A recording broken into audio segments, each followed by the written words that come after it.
Look at how many people have won the lottery and are dead or in jail. I mean, they spend millions of dollars and still did other things. And they thought, yes, that's all I need is money. Come on. Every one of us, when we were brought up in the world, always figured that if we had enough money, everything would be okay. Even Trump still thinks that.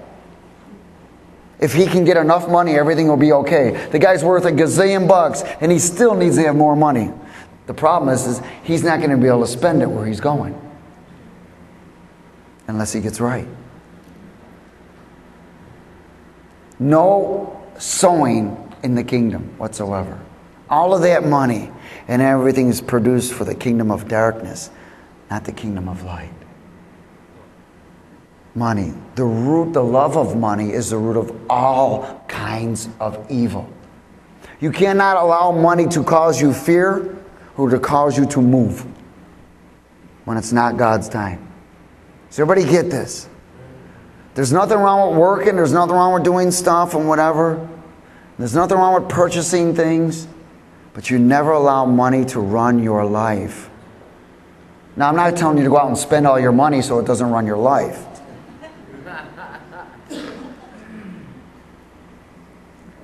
You know, there's a lot of teachings out there about money, and some of them I don't agree with.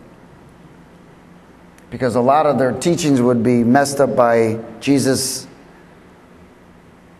theology. They take the word out of context. And they got all of these things all set in order. This is what you got to do with your money. Well, what about the guy Jesus said, look, go sell everything? Well, that blew their whole theology, how you need to operate your money. When Jesus said to him, go sell everything you have and then follow me. See, because people put their trust in money. That's why. Has everybody got it? Instead of putting their trust in the Lord. Is everybody okay? So I really believe the number one tool for exposure that God uses is money. Go to John 2. John chapter 2.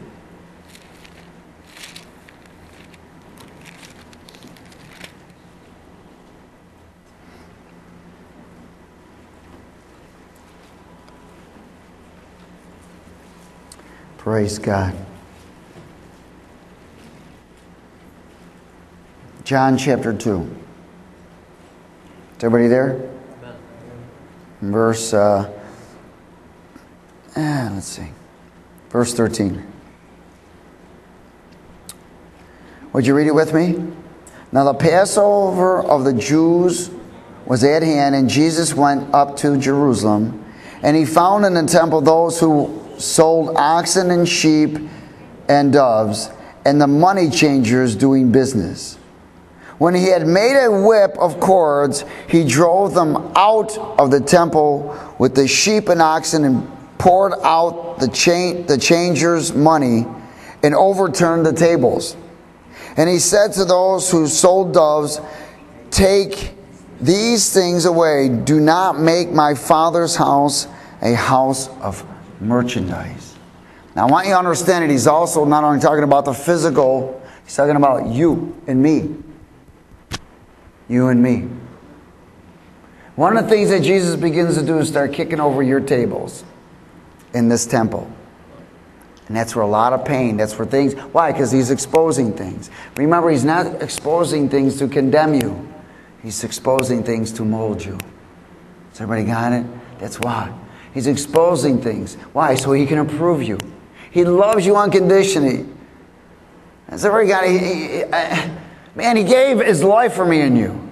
So he's going to kick over the tables in your life, in your heart, expose it, so he can approve you.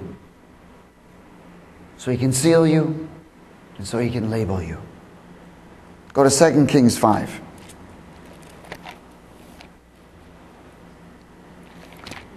2 Kings chapter 5.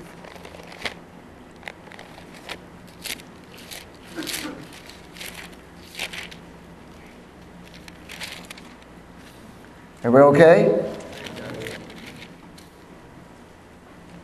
Don't put your hands in your pockets. Check out, see how much money you have now, okay? Oh, God, no.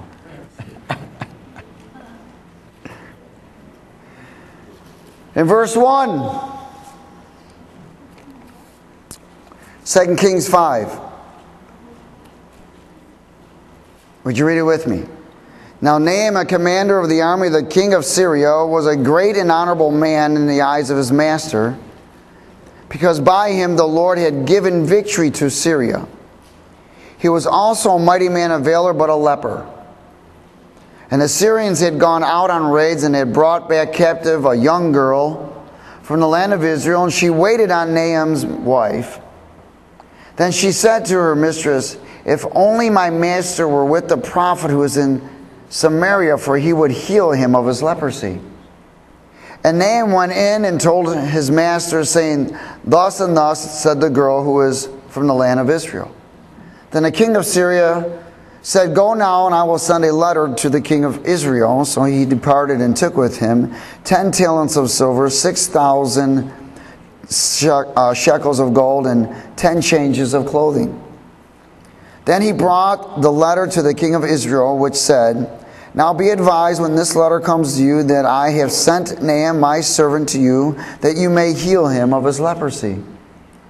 And it happened when the king of Israel read the letter that he tore his clothes and said, "Am I God to kill and to make alive, that this man sends a man to me to heal him of his leprosy? Therefore, please consider and see how he seeks a quarrel with me." So it was when Elisha, the man of God, heard that the king of Israel had torn the clothes, that he went to see the king, saying, "Why have you torn your clothes? Please let him come to me, and he shall know that there is a prophet in Israel." Then Naaman went with his horses and chariot, and he stood at the door of Elisha's house. And Elisha sent a messenger to him, saying, "Go and wash in the Jordan 7 times, and your flesh shall be restored to you, and you shall be clean." But Naaman became furious and went away and said, "Indeed, I said to myself, he will surely come out to me and stand and call on the name of the Lord his God and wave his hand over the place and heal the leprosy." Wrong. Are not the Abana and the Pharpar, the rivers of Damascus, better than all the waters of Israel? Could I not wash in them and be clean? So he turned and went away in rage, and his servants came. The servants came near to him and spoke to him and said, "My father, if the prophet had told you to do something great, would you not have done it? How much more then when he says to you, 'Wash and be clean'?"